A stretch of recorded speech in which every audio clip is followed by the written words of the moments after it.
Hi there, I'm Mr. Mendoza, a second grade teacher at Webb Du Bois Charter Academy with Agape Schools. I hope that you enjoy these videos, or this one is about producers and consumers. We started this unit with the previous one with an introduction, and now we're going to do lesson one, producers and consumers. What do you need to know here? How do producers, the people that make things, people that give, just give things away, not give them away, but sell them. They make the products, they produce the products, and consumers, depending on each other.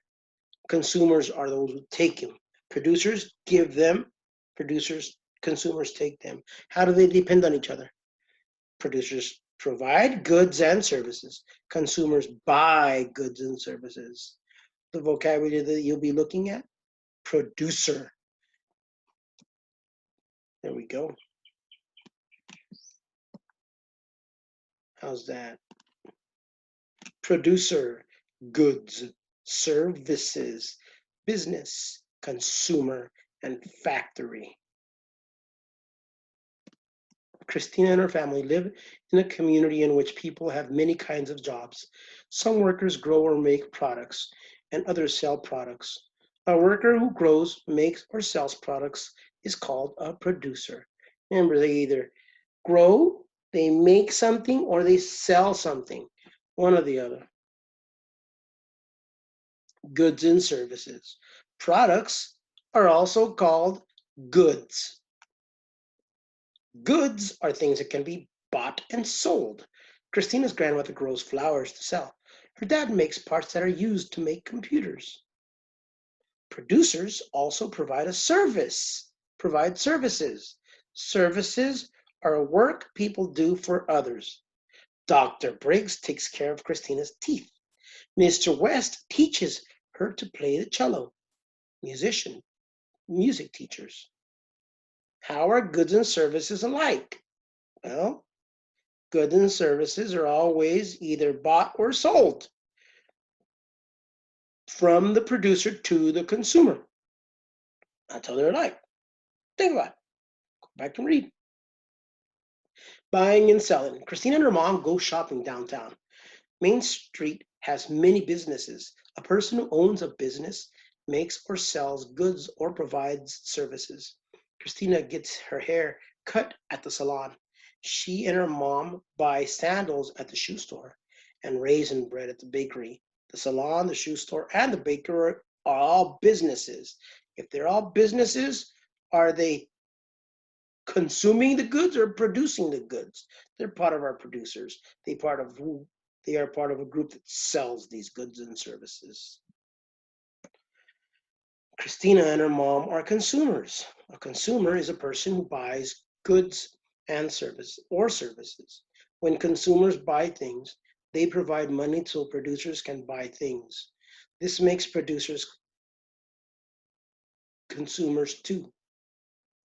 So producers can also be consumers because they're also buying things. The baker buys shoes. The shoe salesperson gets a haircut. The hairstylist buys bread. How can a person be both a consumer and a producer? Think about a producer. What do they do?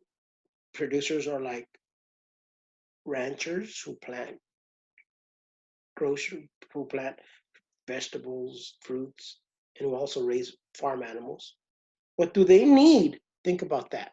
Even though they are producers, what do they need to buy? Think. Producers at work. Some goods are grown, others are made by hand. Many goods we buy in stores are made in factories. A factory is a building in which people use machines to make goods. Where are most goods produced? Where? In a Christina wants to buy a new bicycle helmet. At the factory, each worker has a special job. Think about this. What does what's his job? What is he doing? Right there. What about this gentleman? What is he doing? Courage for your head. You really can't see his picture. But what is she doing? What is she creating? I wonder. What about this gentleman? What is he? What services is he giving? These are all factories. Hey, I didn't put one picture up. That one right there. What are they all making? They're all part of helmet making. I guess they're all part of the same thing. Workers in the factory office order supplies and keep track of payments. Some workers design the helmets. Then they test the helmets to make sure they are safe to use. Other workers make the different parts of the helmet. Then workers put together the different parts. These producers work together so that Christina can be safe when she rides her bicycle down the street. What happens at a factory before a helmet can be sold? It's all in this part. Reread it or go back in the video. This is all a helmet factory. What do they do? How do producers and consumers depend on each other? What do they need from each other? Do producers at a factory provide goods or services? Producers at a factory, they provide goods or services.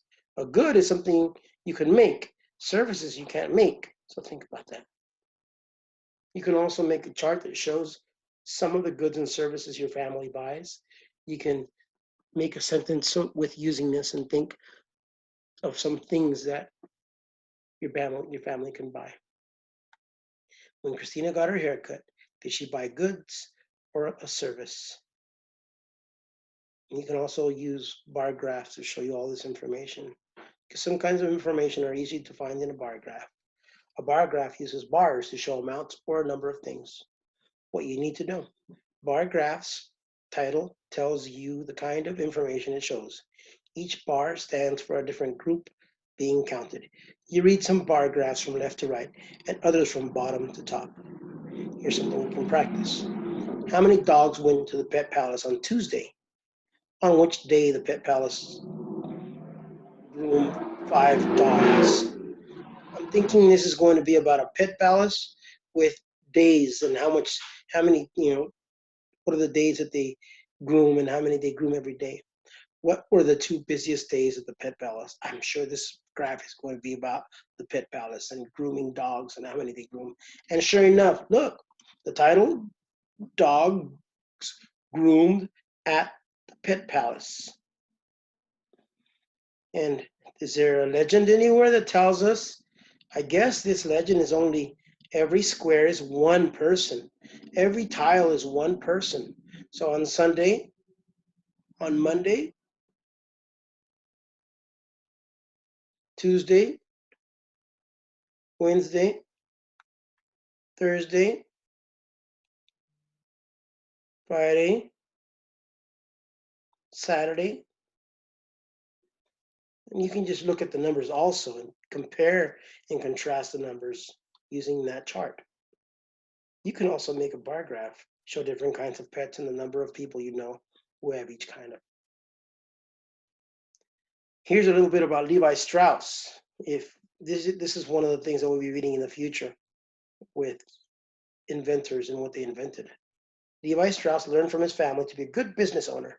He knew that people wanted to buy good products at fair prices. When gold was discovered in California, Strauss moved his business west. He wanted to sell dry goods, clothes, blankets, and other supplies to the miners. Looking for gold was hard on clothes. The miners asked Levi Strauss for pants that would last a long time.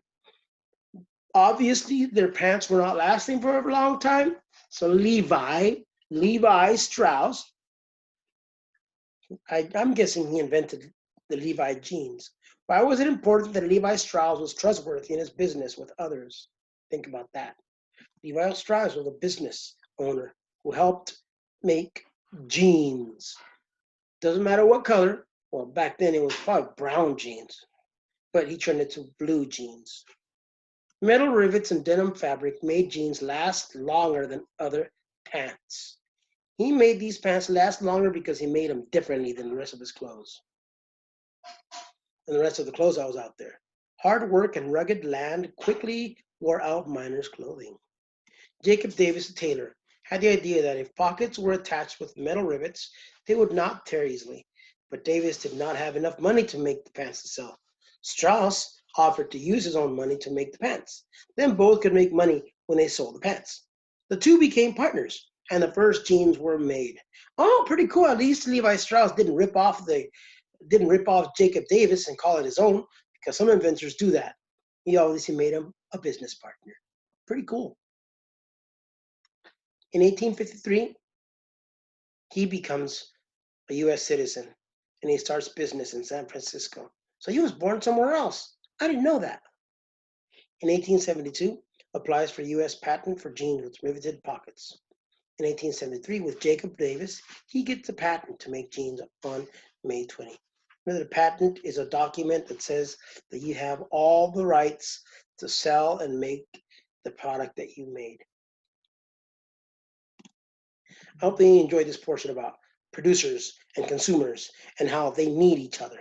We are in a needy world. We are in a needy country. We are in a needy community, in a needy city, where if producers don't get along with the consumers, then we have problems. If they can't come together, we have problems. But we don't have those problems. Please wait for my next video.